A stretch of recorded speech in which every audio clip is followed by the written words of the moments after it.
Hello, everybody. Happy New Year. It's been a hot minute here, 2 weeks ago, but yeah, appreciate everybody taking the time to listen in once again. Happy 2026. Hope Neil had a good holidays as well as everybody else. It was nice and relaxing. Got to ski a little bit. Got to open some fun presents, duplicate presents by accidents because people don't know what they're Nice. doing. So I got two sets of giant razors for Okay. like by accident, but it's a happy Yeah. accident because now that's gonna last me like 2 years. Can't wait. That was my kind of a notable gift. I don't know if you had anything Nice. that was kind of notable as well. It's funny with my friends. Same thing happened. I got two of the same like Devils like portable speaker, which was great. So I'll have two. But I Nice. got a USA Hockey World Cup of Hockey jersey from like 20. What was it? 20? Is that Oh, 2016? 2016. Yeah. 2016. So I got that. And then I also got a Syracuse hockey jersey. So I got two more for my collection. So I have a jersey Nice. ready for the Olympics. I was not planning on spending the money for whatever So whatever you got it as jersey. a gift. Yeah, and also like I'm not a big fan of like the USA hockey jersey this like for the Olympics. It's like it's Sure. okay. Yeah. It's very bland and basic from what I've Super, seen. super I want a basic. Latvian Yeah. one so bad. Oh Or god. like a Oh, and we'll Slovakian get one. into Latvia too. Oh, we got to talk about Latvia, and we got to talk about A what lot what of the World things. Juniors has been for all of us this year. It has. So yeah, we'll get into we got Flame stuff coming up. They were playing the Predators on Saturday. We'll kind of get into like they had a big winning streak and all that now all of a sudden. So now we're questioning a lot of things. Then they kind of Magic fell we did down this back last down to week. earth. One of the prospects actually, really quick, they just got traded in the OHL. Jacob Battaglia was dealt this morning to the Flint Firebirds from the Kingston Frontenacs for a third, a fourth, a sixth, a second, a fifth. a lot of picks. So that's That's how it. the OHL I feel works. like that's every like junior trade. That's Why is that the case? the Sudbury Wolves. I saw they just did it this morning too. They sold two of their top guys and they got like 4 second-round picks. Jesus. So yeah, we'll get into Flames news. We got World Junior talk. I got news first. In the next few months, I'll be leaving the network. Oh, You bet. pain. So open all the questions. By the way, I didn't know this before we recorded. By the way, guys, this That's is why I literally the figured first we'll time jump hearing of on it into too. it. Yep. Yeah, so this kind of came mid-December where kind of needed to make a decision a little bit where news came up. I'm not going to dive too deep into it, obviously, but I'll kind of give you the scope where news came up in the middle of December and kind of had to start thinking about making a decision moving forward for myself. Whether that's going to be in the next 2 months, 3 months, 4 months, 5, 6, whatever it may be. The process is going to kind of begin this month where, going to be exploring opportunities and all that. But yeah, it will be probably by the time this is all said and done about 3.5, almost 4 years going into this. Yeah, and it was tough. It was tough to kind of talk about it with over the holidays and just it was tough to kind of like come to terms with it, but to also like looking back on everything. I've been so fortunate and very grateful of everything that's happened these last 3.5, 4 years to be able to do this. And, coming out of school, like I didn't think I would really be in this space at all because of how difficult it is. So just to kind of Yeah. like go through all this and experience everything and talk to people and all that. Yeah, it sucked, but I'm looking back on it now like kind of more excited for the next steps, you know what I mean? Yeah. So yeah, I mean it's tough, but I'm ready to it just came to a point where I was like I think we all I kind of knew, especially in like September even, I Hmm. kind of knew that it was coming, right? Gotcha. Yeah, so I mean in terms of the show as well too, like we'll wind it down eventually this year. We'll try to see how far we can get with it. But yeah, I'm open to questions and to talk about it further, man. I mean, like I said, I certainly wasn't prepared for that. Yeah, I mean, you're never prepared for it in a lot of ways, but I'm happy. I think more than anything, I'm just like happy for you because, like you said, it is now kind of the beginning of like a new step in your life and in your in your work world. And I think that that's important. I mean, I look at myself knowing that like in 6 months, I'm going to be going to Syracuse. I'm going to try to continue to do what I've been doing here at the network while I'm there. It's just going to be in a little bit different situation, Yeah, of course. but I'm happy for you. I'm really happy for you.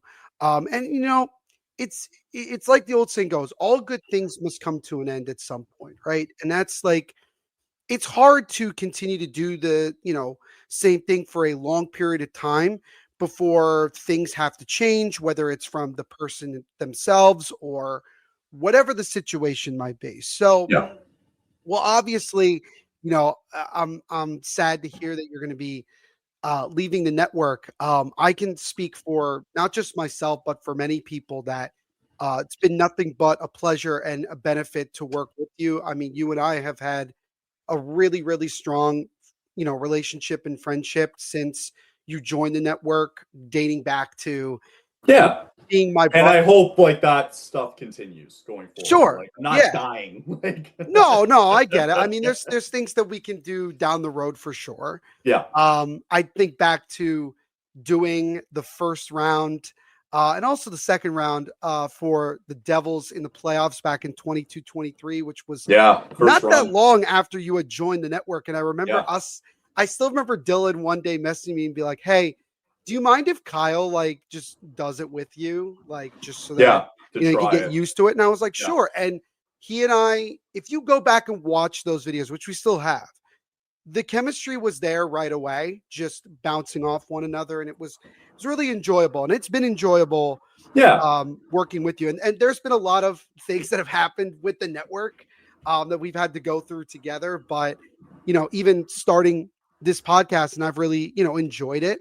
And I enjoy getting a chance to talk to you on a fairly weekly basis and obviously working with you. And all I can say is I just wish you nothing but the best. And I really hope that whether you continue to work in some medium in hockey or whatever, I'm looking forward to seeing what the next step is for you. Yeah. Appreciate it, man. I think like you mentioned it too, like, having Dylan be like, you should do this with Neil, right? And amongst everybody else too, who have done those like watch longs, like, you tell me this like 5, 6 years ago, I'd be scared shitless. It didn't matter if there was nobody watching, one person, Right. or we've had streams where all of a sudden there was like thousands of people, right? Like Sure. on one scale.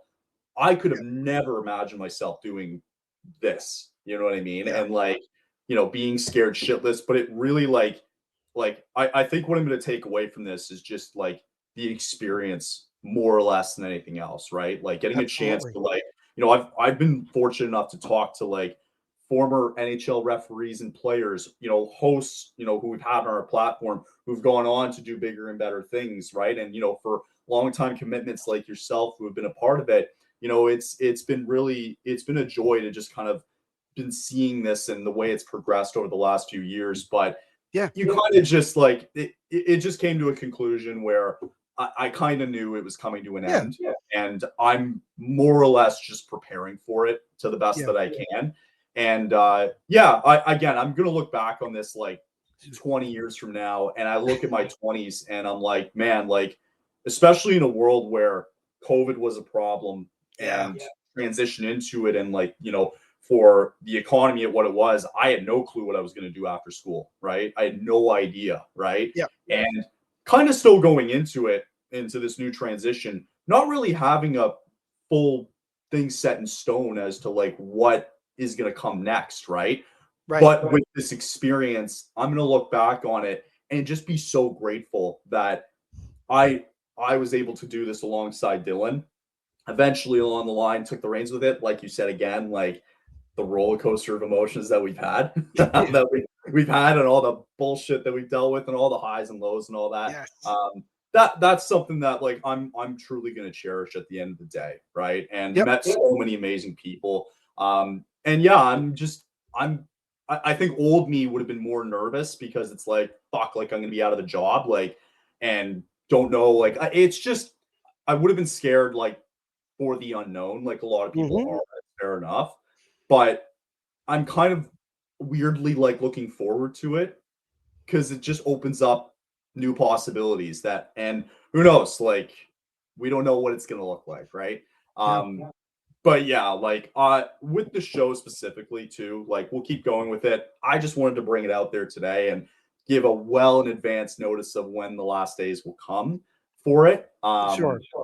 And again, we're just going to take it day by day, right? And that's just kind of the mindset moving forward a little bit. So, you know, as of this week, still doing my usual work. As of next week, still doing my usual work, but just more or less preparing for what eventually will be the inevitable. So yeah, it was a tough decision, but I'm happy with it at the end of the day. And you know, I'm excited to kind of just venture on and see what else, whether it's here in my hometown or if it's, you know, working with another team elsewhere, however it works.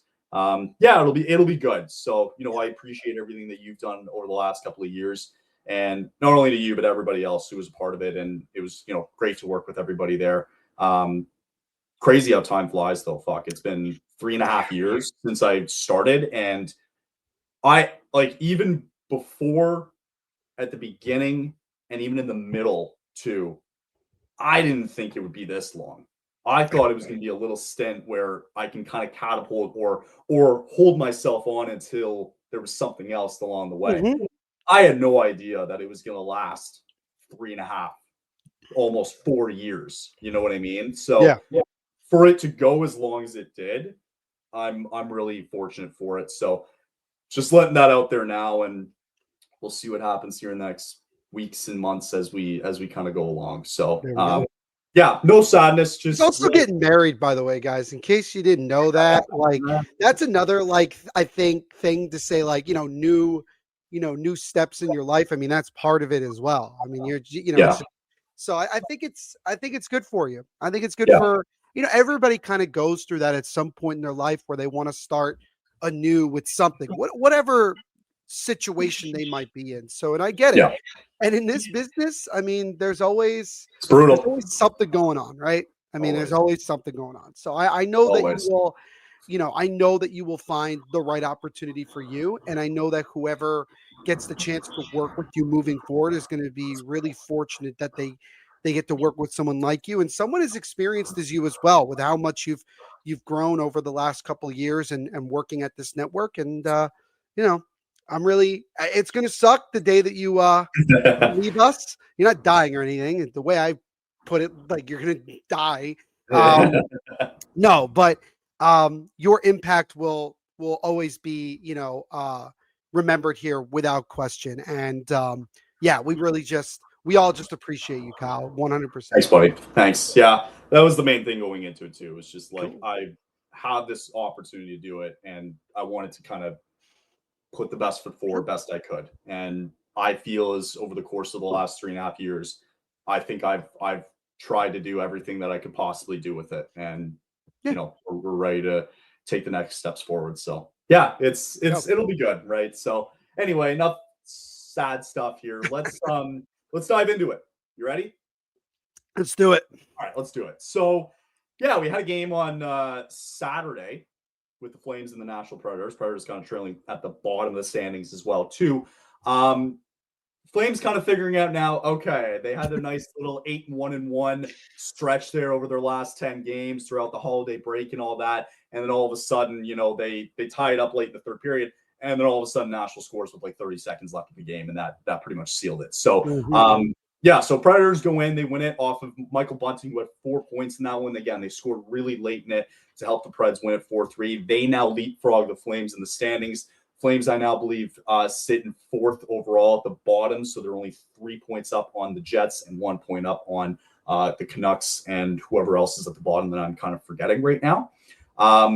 But yeah, it was just overall, I mean, I think to take the good away from the bad here, you can kind of see it on the screen for those who can't see. Kuznetsov, I feel like, has really, over the last 2 weeks, implemented himself into being a top 6 defenseman in the NHL. I really like his play as of recent, and I think he's a really good stay-at-home defenseman who's got that offensive capability, kind of like Mackenzie Weegar a little bit. So I'm happy to see the progressions with him a little bit more. And then just kind of looking at the stats a little bit too. Like, again, the quantity of shots on goal just isn't there.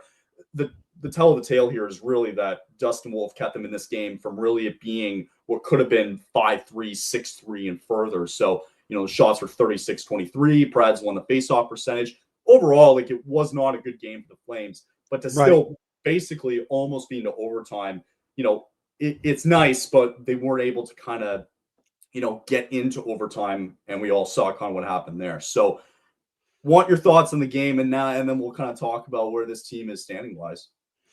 Yeah, I think overall I think the Flames played a pretty decent game. Obviously, I'm sure that they were hoping to try to get at least a point, and you thought that, late in the third period, it was at least going to go to overtime. And, with the way the Flames had been playing up until this point, I think it was fair to say that they had a pretty good shot of maybe getting that second point. But obviously, Nick Hague kind of, ending that. And, Michael Bunting had himself a hell of a game with 4 points. Really kind of impressed with the way Steven Stamkos has played the last couple of weeks since his name came up in trade rumors. He's like dominated. He looks back assists, right? Eric Holla had 2 goals. Eric Holla had 2 goals. He's been playing well. But from the Flames standpoint, I mean, look, Blake Coleman, I think of late has really, really played well. And again, does it surprise me considering that his name has come up in trade rumors the last couple of weeks? No. I feel like this happens so often where guys where it's one of two things. Either the guy gets completely mentally checked out when he keeps hearing his name being mentioned in rumors. But I think what's interesting for the Flames perspective is that a lot of these guys know what the reality is. And it's not because that the Flames don't like them as players or don't want to keep them in a perfect world. It's just that they know where the Flames are trying to go moving forward. Guys like Coleman, guys like Kadri to an extent, guys like, Anderson, this, that, and the other thing. They know that there is a chance that their time is going to be up, maybe at the deadline, maybe at the end of this year. Not like we've talked about it for the last year. Right. Not like we haven't had multiple episodes discussing rumors left, right, and center. But I think overall, for some Flames fans who obviously want to see this team lose a lot more than win, you will obviously take this kind of game. You will take a game where maybe you show some good things, some young guys playing, doing some things, and ultimately not coming away with points. That's crazy too, right? It's crazy, right? I think for a lot of people, that's almost like best case scenario. It's like if you're a fan of an NFL team and you want to see them tank, but you enjoy the fact that maybe they lose a game 38-35, and you could be like, oh, well, at least it was entertaining. Sure. Right? We lose, but it was entertaining nonetheless. But I think going back to what you were saying about Kuznetsov, I feel like he's really, really taken a step forward this year, and especially of late. A guy that I think the Flames can look at, moving forward and be a guy that maybe could be a part of the main core moving forward as we get, a little bit younger on the back end with guys like Zane Parekh obviously coming back, and we'll get into him obviously in a little bit. Yeah. But I think overall, like, it is what it is. Not gonna flip out about it. Obviously with the Flames situation, you'll kind of take the loss. Sure. Not a lot of success against Nashville this year. Up until this point. No, not at all. Earlier was that December 2nd, they lost 5-1. We see there. It's just been bad overall, really, against Nashville. And that's not necessarily a bad thing. So, what kind of came out of this game is you go back to the trade speculation again. Blake Coleman's value has never been higher. And especially at a time where the Olympic break is going to come up at kind of a good time, you're kind of still running into the territory, and you're seeing, like, you saw Tom Wilson get hurt the other day. I'm not sure what the extent of the injury is. Jones got hurt down the Winter Classic.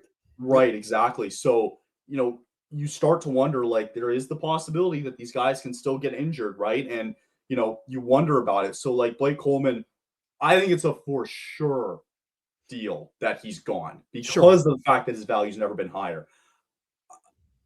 Anderson's still kind of floating around out there. Like, again, there's nothing. It's tough because it's such back and forth. We just need an answer. And that's something that's been bothering us, is that we haven't really been given an answer. Right. And now, because of the recent stretch of being 8-1-1 before the Nashville game, it was like, we still don't know. We don't have any answers. Right. Backlund's value all of a sudden is as high as it can be. And, he's here for another 3 years. So that sucks. Although I did see some people mention him in trade rumors, which I don't think are going to last. No, it won't last But much. certainly with the way he's playing, I think that's why his name has come up. You bet. Kadri's name is definitely quieted down a little bit, but your main focal points here are Blake Coleman and Rasmus Anderson, right? And that's just something to watch here. What's comforting to know that, which is why I'd be inclined more to trade Anderson soon, is the recent play of not only Jan Kuznetsov, but also Brushewitz as well, too, who's came in a lot because of Jake Bean. There's been a lot of praise about Brushewitz as well, not necessarily in the points department, but just in terms of just fitting in with the team. Right. And he's kind of taking that step a little bit. So I like Brushewitz's play a little bit recently. You just mentioned it with Zane, who, for the most part, outside of the team, he had a really good World Juniors. And also, I want to quickly point out, Cole Reshny also, I thought, had a good, pretty decent World Juniors as well, too. So for the Flames prospects, I think it's looking really good. Colin Potter part of the hat trick the other night. So in terms of thinning the old out and bringing in the new, and then you'll see what happens at the draft coming up. Like we said, like 2 months ago, now's the time where we need to start to figure it out. It's a huge month coming up in general because we need to know the direction of the team because of this like 8-1-1 streak here. Right. We could still be at the bottom had we not done that, right? And we're still in the mix for that because the Jets can't figure it out all of a sudden. So I think a lot of desire still with the fans is that they still want to finish towards the bottom, especially now that McKenna might not be number one anymore. Stenberg takes a step up. Like, it's going to be interesting to see how it all plays out. They always talked about the top 3 players in this year's draft coming up are franchise-altering players. So even if you can just get in that realm, that's a step forward for Calgary. Sure. So, and there's nothing saying that the Flames can't still get there. It's just obviously with the stretch that they've had, ending December and then obviously beginning of this year of 2026. It's frustrating because you don't want to get into that mushy middle like we've talked about before. You don't want to be in that position where you're not good enough to compete and get into the playoffs and ultimately take that step forward, but you're not bad enough to be in a position where you give yourself a really good chance to get a franchise-altering player. And I think the bottom line is that we want to see the Flames make that decision very soon about, especially leaning towards, okay, we're not going to buy into this like, oh, we're playing really well right now and we should make a push. No, because also, I'll be honest with you, this isn't a buyer's market this year. This is a seller's market big time. And there are going to be a lot of particularly Eastern Conference teams that are going to call teams in the bottom half of the West for different guys. This is, from everything that I've heard, think about it. Calgary, Nashville, maybe even Winnipeg. Winnipeg as well. St. Louis to an extent. Like, these are teams that other teams are going to call in the next month or so and be like, hey, is thus and so available, this, that, and the other thing. So it really just kind of comes down to that, and we'll see. And look at, you're showing it right now. Look at the Eastern Conference, right? Everybody's right there. Yeah. No matter how good or bad you get, everybody's right there. I mean, you go from, like, just taking a look at it here, 9th in the Eastern Conference here, the New York Rangers being at 45 points, all the way up to arguably the top wild card here in Pittsburgh at 49 points. We're talking a 4-point swing here. Look at the top teams in the divisions, right? Carolina's with 53. Tampa's got 50. That's still 7 points. That's not that much. That's not Red Wings going to skid, Canadians going to skid, who knows, right? Like, it's Islanders at 50 is still not a shoe-in, right? Like, it's crazy the parity of it. And then you go Panthers to the West right here. there, despite Colorado with 3 regulation losses. And who cares? Who cares? But, like, look at their goal differentials. Stupid.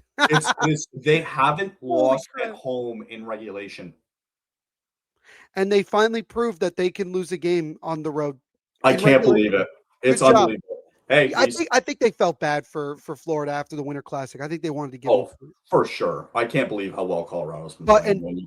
But again, I just want to point one thing out for Colorado, Kyle, that I think is important. Sure. Gabriel Landeskog got hurt in that game, and he's going to miss time. This team plays a lot better when Landeskog is in the lineup. Him in the lineup. My question is, how much different is this team going to be with Landeskog out of the lineup? Can they keep it going? Are they going to, take? I'm not saying they're going to like completely collapse here. I'm just Sure. saying that they might maybe not have the same oomph that maybe they did when he was playing. So we'll see. Sure. I've never been more sure of anything to say this. Like whoever comes out of the Central in the playoffs is going to the final. You can't sit here and tell me Vegas, Edmonton, or Anaheim No. are going to beat any of those teams. Oh, by the way, look, every single team in the Pacific has a minus goal differential. I think, right? Do I have that right? Right. Yeah, Vegas has exactly. -2. So look at Hey, Vegas. nobody good. Vegas being at 46 points, they would be what, a point ahead of the 9th place team in the East. How brutal is that? And look at it. There's 17, 11, and 12 overtime losses. Yeah. Right? Yeah. How crazy. So like the Pacific is a joke this year. Anaheim being still in it is a joke. Seattle They being in have it they is a have joke. definitely faded off from the beginning of the year for Right. sure. LA, San Jose, but like you look at the wild Look at card. the Sharks. Look at the Sharks. The Sharks may actually, I'm being serious, they may actually be a playoff team this year. And they shouldn't really be a team yet still. But like what I'm so here's Look at the again Flames. the dumb thing is We're only that 3 points out, Kyle. the We're only Blues 3 points out. the Blues who are 1 win under 500 are a point out of the playoff spot Nice. with a minus 39 goal differential. Excuse me. Utah is the only team in the Pacific with a positive goal differential. In the West, who's not in a playoff spot with a My God. positive goal differential. So overall, though, like the Flames sit in 4th because 3 points ahead of Vancouver, 6 points clear of Winnipeg, which is alarming. And then you'll have Columbus there at 43. So actually, I think after last night, if you look at the league standings, Calgary does sit, I believe, in 3rd. Yeah, there you go. They do sit in 3rd there. Chicago leapfrogged them. 3 points separate Vancouver from Calgary. So again, being in that top 3 is still a good sign. Obviously, you have to do with the lottery and all that crap, but it's nice to see. So, yeah, it's going to be fascinating to see what happens in the next month or so. Because I fear so much with Chicago being that close to the bottom, Kyle. I'm so afraid if they end up in the lottery again. I'm so unbelievably afraid they're going to get a top 3 pick, even if they're not bottom 3. If I'm a number one, if I'm picking first overall, I'm looking at Stenberg. He looks unbelievable. Oh yeah, right, big time. He looks crazy. Okay, quick ad read. We'll talk about the World Juniors. We'll be right back. The holidays are heating up on Pick 6, DraftKings' newest fantasy pick'em game. Make your NBA picks for a shot to win big cash prizes this holiday season. Here's how it works: just choose more or less on 2 or more player stats.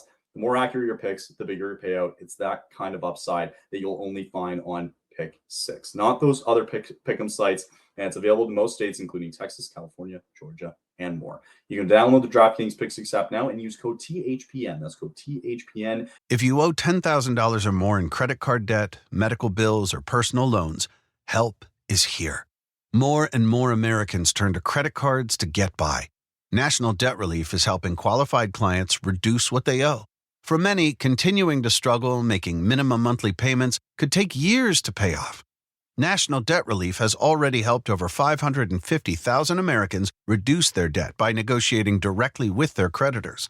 When you call, you'll be amazed at how much you can save and how quickly you can become debt-free. If you want off the debt treadmill, visit nationaldebtrelief.com today. You don't need to declare bankruptcy, and you may qualify for significant debt relief.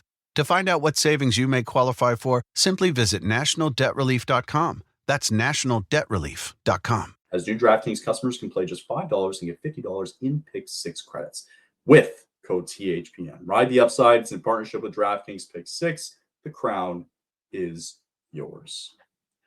All right. Crazy World Juniors so far. Big time.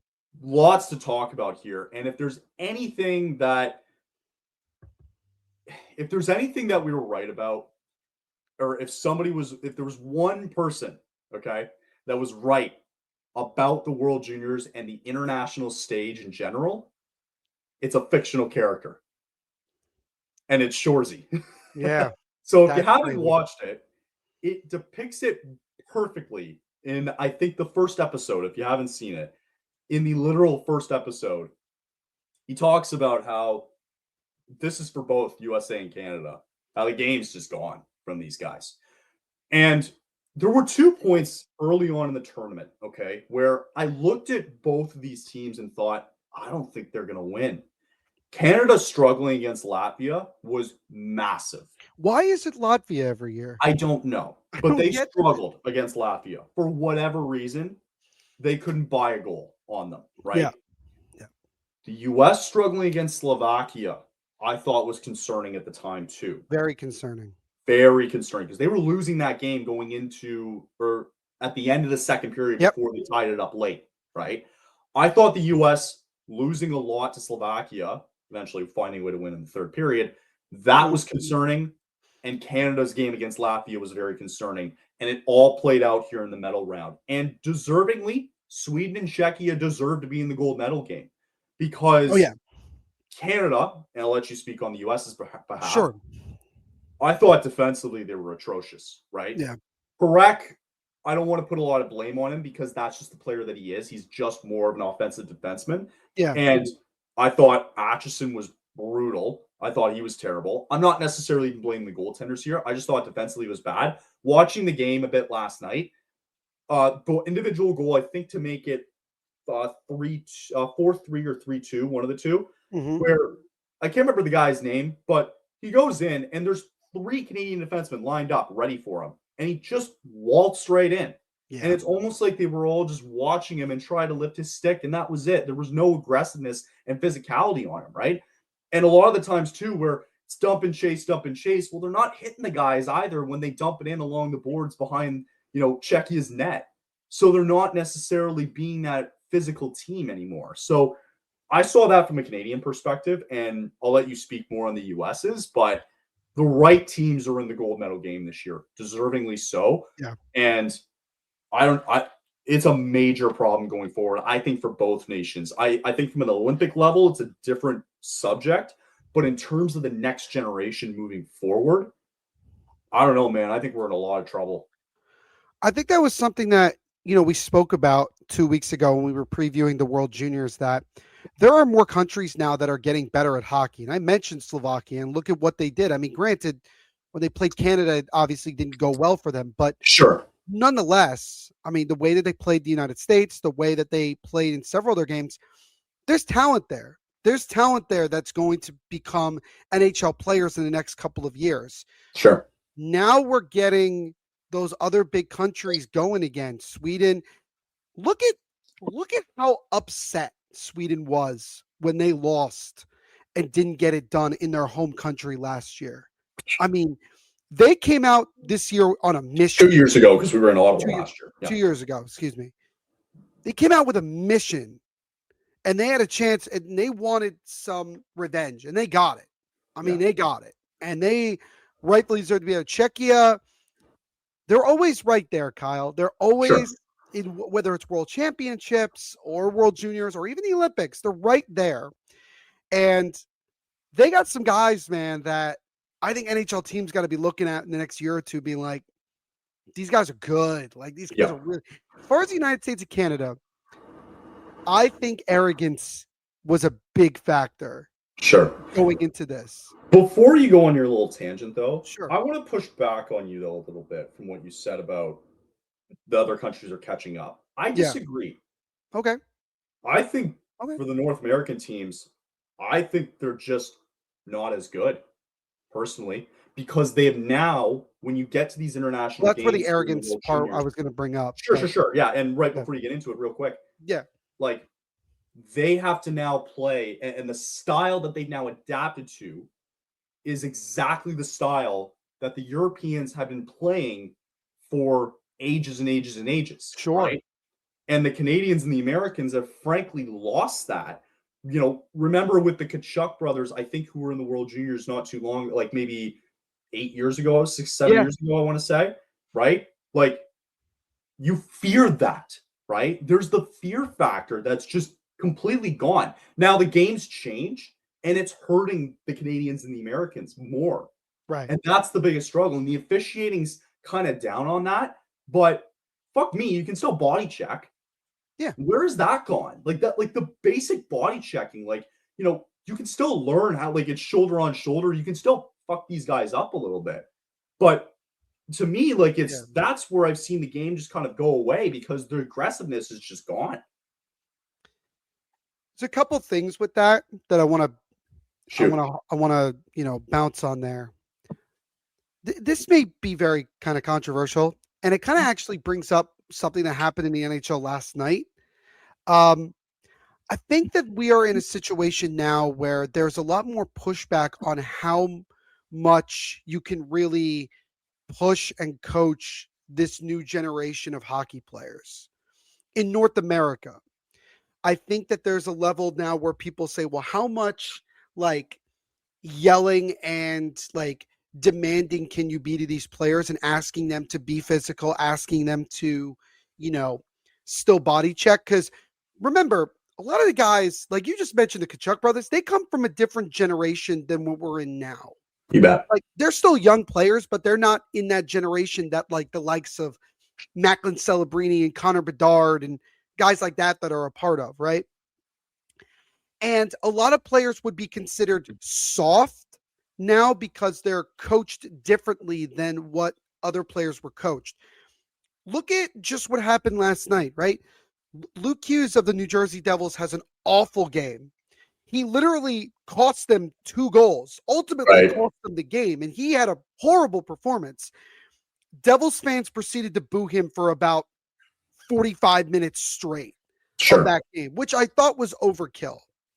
Okay. But I think what we're and we have people that are going back and forth on, should he be treated that way because he's getting paid all this money and he's not performing well?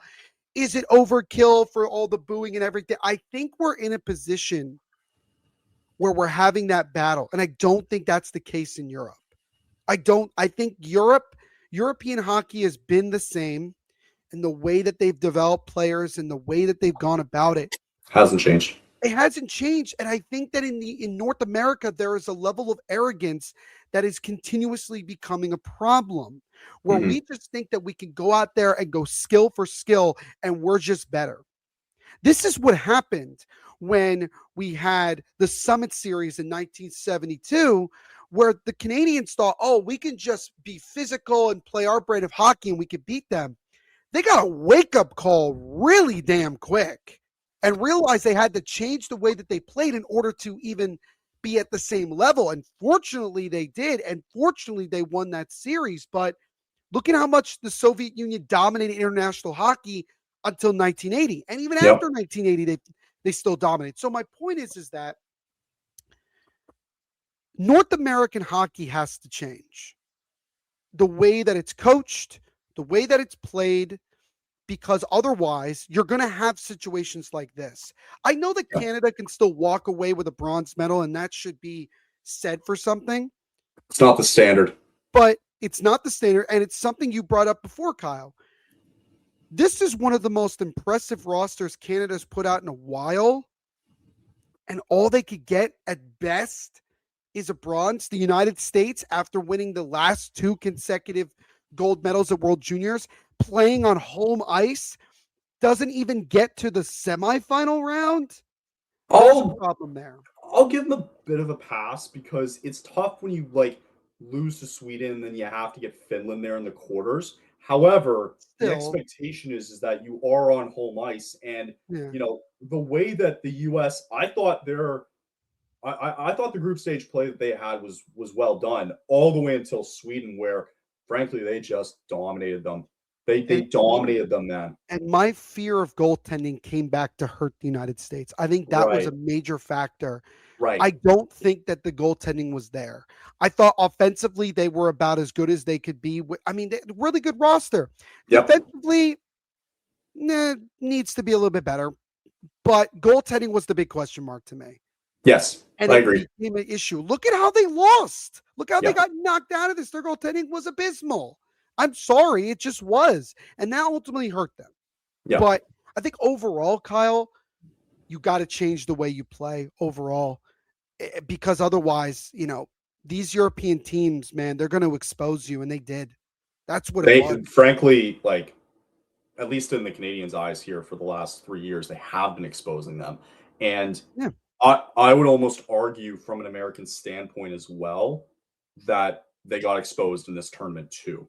They did. The teams that got exposed deserved it. You know what I mean? Yeah. Because even afterwards, when we were looking at the roster, to be frank, I looked at the American roster and I'm like, okay, like it feels like there needs to be a bit more firepower. And it was still a competitive game though with Finland, right? And it could have gone either way. And they're playing Canada. That's the thing. Like you score a goal in overtime there, my heart of heart believes that the U.S. would have beat Canada in the semis. That's just me. I think the U.S. would have won, and we're probably talking a different story here, right? Yeah. But it's important to bring up because I think with the Americans, they're probably going to be a little bit more better off. But the way that I'm seeing it from Canada these last couple of years, man, it's atrocious, right? And frankly, it all started last year when they lost to Latvia. Like that's red flags are going up everywhere. So, in terms of change, you're not going to really see it now for probably a couple of years because the same game's still being taught to the kids that are 16, 15, 14, and so on, right? It's got to change, right? Like watching that game last night was just frustrating to watch. And I wasn't even really sad. I wasn't even surprised, to be honest. I was just kind of like expecting it now because that's the kind of crap that we're getting, right? And it's honestly, at the end of the day, it's just people want to sit there and say, like, don't blame the kids. Like, they're just kids and all that. No, man, you want to be on this level, you got to deal with the criticism. You got to be able to, and if you can't, if you get hurt by a few comments and you can't go out there and hit, and this is on both Canada and the US, you can't go out there and hit and be physical. And, if you're hurt by a few questions here, then maybe you don't belong to be in the league, right? Now I sit there and question and look at the Canadian team, and I'll let you chime in a sec. I look at that Canadian roster now. I'm a little worried about Zane fitting in with Calgary, to be honest with you. I'm a little bit worried. I like his offensive outness, but if this is how it's going to be defensively, not great, not exciting. Right. But just it worries me that moving forward, you look at this Canadian roster, who do you trust to be well in the NHL? McKenna's not a for sure number one anymore. That's a given, right? Yeah. We were kind of like on that train a little bit at the beginning. Now that's a given. There is no way he can be a number one because, frankly, he wasn't effective at all in this tournament. Sure.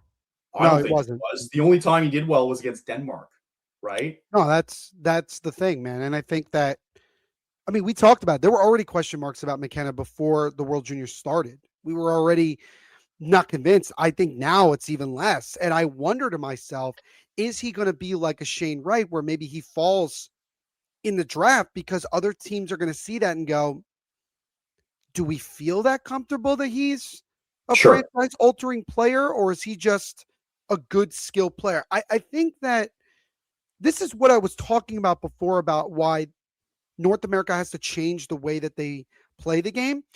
But I think also they have to change the way they prepare. And I say, and the reason I say that, Kyle, is this, and this is going to sound like I'm knocking on people's bodies.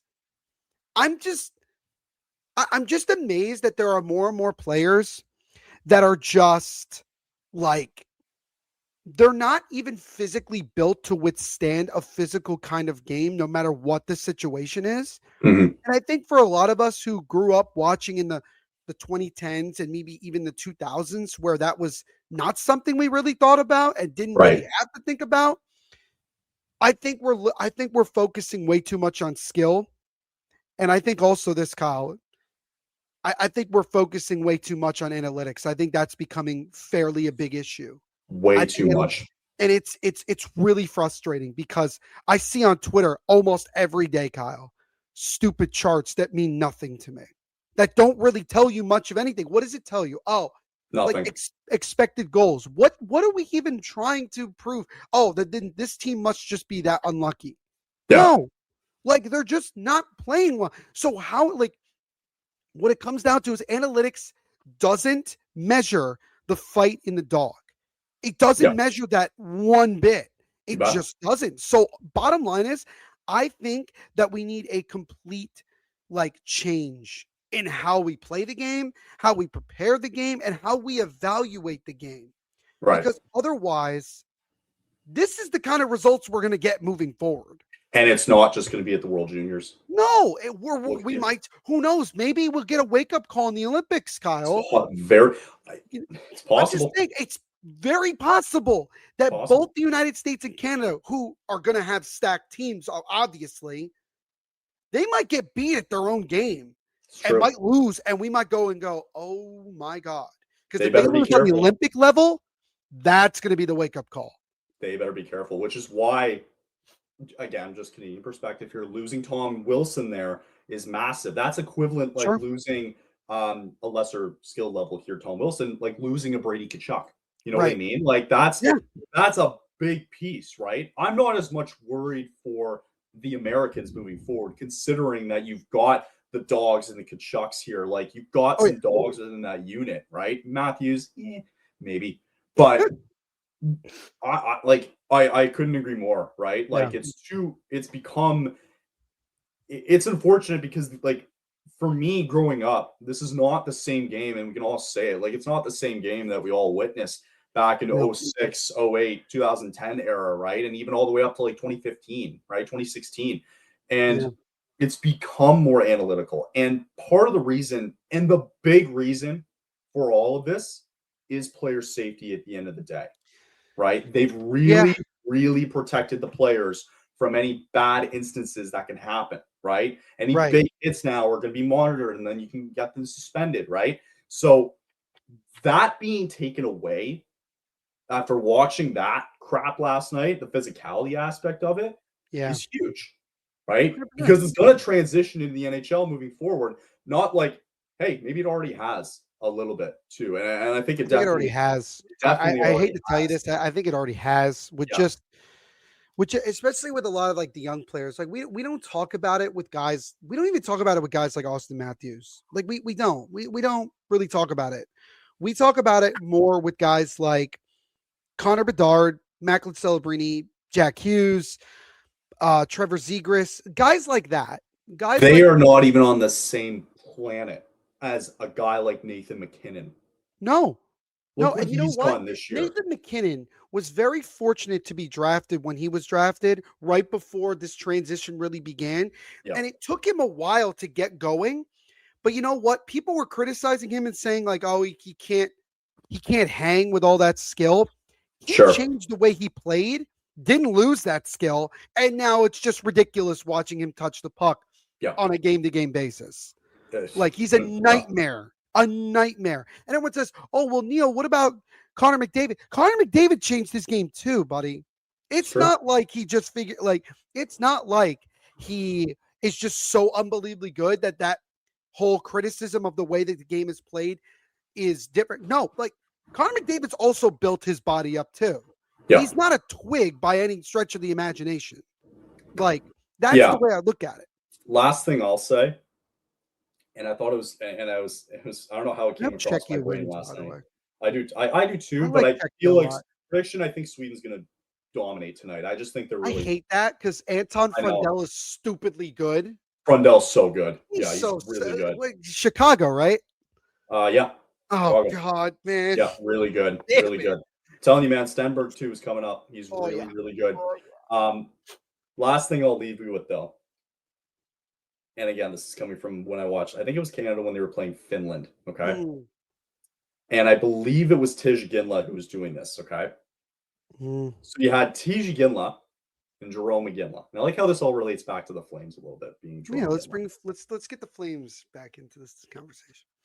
Tij Ginla, this is one of probably many players who in the offensive zone, whether it's 5-on-4, 5-on-3, 5-on-5, but you're getting pressure, thinks more about doing the Michigan rather than taking the body. It's true. Right? There are a lot of players in smaller stature, smaller size, right? Maybe not as big, and maybe they're a little bit bigger. But how many times now have we seen attempts made at the Michigan rather than watching those same players not make any physicality differences to the game within the game they're playing? It's a huge difference. And I guarantee you, they think more about the skill and the moves that they're going to do rather than the physicality that they want to provide, right? Take the penalty shot last night. Take both penalty shots that Michael Haig had last night, right? He did the exact same thing, and he did way too many moves. All of us were screaming, shoot the puck. Right, exactly. Shoot it, right? Mhm. See what happens. I understand that penalty shots aren't always going to work out, but how about you shoot, like, do a move or two and shoot and see what happens. Right. You know what I mean? Yeah, That's I'm what I'm with thinking you. on the second attempt. But no, it's all of these so many back and forth stick handles that Emil Hemming did it the other day, last night in the shootout, where he was doing too many as he was crossing the friggin' blue line and he missed, and the puck goes to the boards. Doesn't even hit the net. Doesn't even get register a shot on goal. Nope. So, yeah. Anyway, and you know what? You knew that things were going to change the moment that Trevor Zegras did that, because he's the one that started it. Yep. And then you think about it, right? You don't think that there are hundreds or thousands of kids who want to play hockey that will watch highlights of just stuff like that and then spend countless hours working on just that? Like, sure, it's cool and it's exciting when it happens and like it successfully works. Don't get me wrong. Yeah. But I've also seen guys get their what's rocked the moment they try to do that.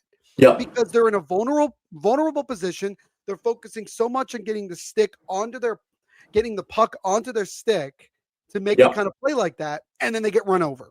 They just get run over. And like, I will say this, Kyle. The one thing that I took away from looking at the United States Olympic roster was they really didn't focus that much on skill rather than trying to have a balance and having guys that can play more of that two-way game. That's the only thing that I took away from when I looked at that roster and said, look at what they did in the Four Nations. That wasn't a fluke that they just decided, we're going to drop the gloves and start something. Like it was talked about that they showed up to the Bell Center and went, fuck you. Like that's the mentality. Like that's what's needed. You know? I agree. And the other thing I'll say this is that another reason why to be careful about how the Olympics will go. Look at how both the US and Canada's rosters were built. There's a specific reason why they were built the way that they're built. Yep. It's not about necessarily, it wasn't with the exact thing of like, we're trying to put out the best team. Right. I think that there's a lot more of a focus on, we don't like you and you don't like us, and we're going to fight and we're going to make this happen. Look at the commercial that the US put out. Oh yeah, I know. They were talking about, John Hamp's talking about like, it's about getting Olympic glory. And everyone's like, no, we just want to be Canada.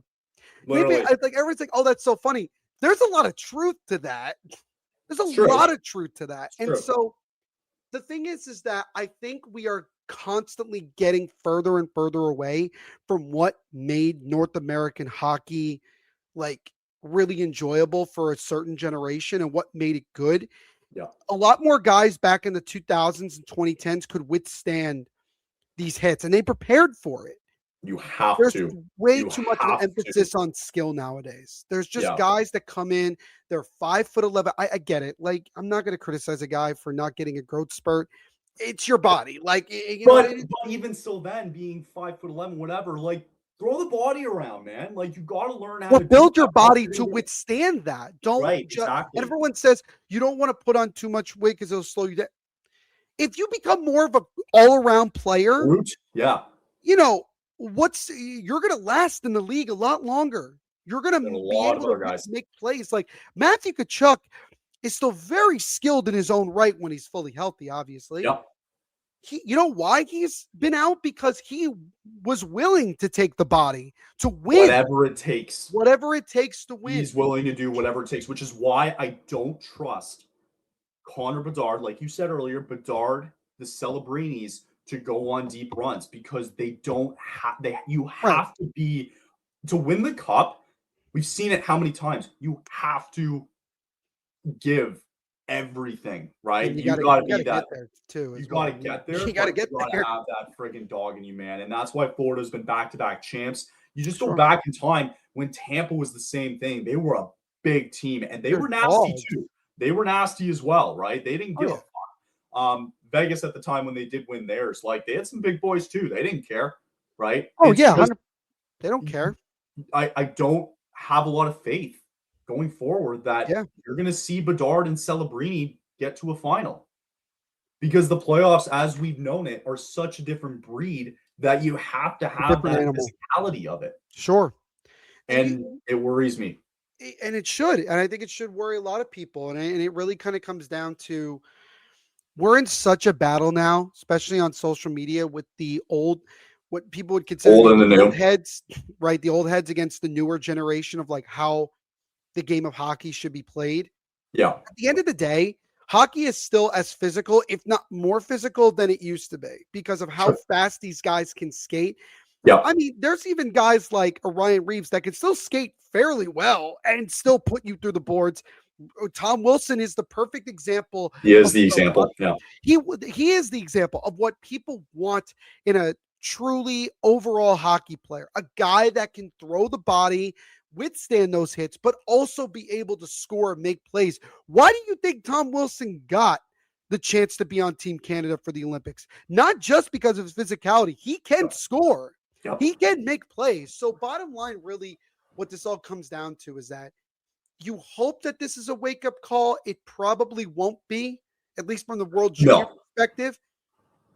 I'm really curious to see how it all goes down in the Olympics, because if we get a similar result where maybe both USA and Canada don't get anything, or one of them gets like a bronze medal, that should be a wake-up call in its own right. That needs to be getting the gold, silver, and bronze, I think, on the Olympic level is, with everybody playing, to me, is a bit of a different story, kind of, because, you know, like anything can happen in a game. You know what I mean? In a semifinal game, one game, like anything can happen, right? So I give you a bit of leniency for that. But there's the expectation that you better at least be there, because that's who you are, right? Right. At least be in that spot where, you know, we have the chance to win gold. We have the chance to win a medal here, right? So the fact that this year, more than any, frankly, they didn't even sniff it, both countries here, I think is really concerning going forward. And as we kind of, you know, ranted about it there. So fascinating stuff that we're going to watch going forward. So, all right. Also, I really liked Zane Parek's just like honesty with the media. I don't know why. I know some people don't like it. Sure. But I appreciate it, because I think that you just get more of a real idea as to who he is. Right.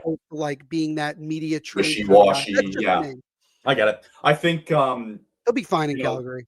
He will. I Calgary media, he'll be fine. He'll be fine. Water under the bridge, he'll be fine, and it's going to be gone, right? It's just, can he adapt now? I want a full Francis interview with Zane Parek. I want no kidding. All right, the one we got like when they talked to Maloney. I want that. I want this full. I think we could get it. I want to see Maloney again and see his smug face and see what he says. Oh, yeah, and then he'll be like, "Well, we proved you wrong. We went 8-1-1," and it's like, "Shut the fuck up! What you're talking about?" Shut up. All right. So we will be back next Monday. So we'll keep it going as per usual. Again, just don't know what the timeline is going to look like. Yeah, we'll see. Preparing everybody for. We'll let you guys know ahead of time, like what the whatever it is either way, and you know, we'll kind of go from there and take it day by day. So still operating as usual as of today. So stay warm, everybody. Hope everybody has a good first Monday, I guess, of the new year. Hopefully it's not too bad. And hope everybody enjoys the week ahead. Enjoy the games tonight as well, too. Should be a good matchup tonight. Bronze and gold medal games coming up soon. And hope everybody enjoys the games coming up this week. So good stuff as always, Neil, and we will chat to everybody later. See you guys. If you like the show, please take a moment to rate, review, and subscribe. It really does help the show to grow. Thank you for listening.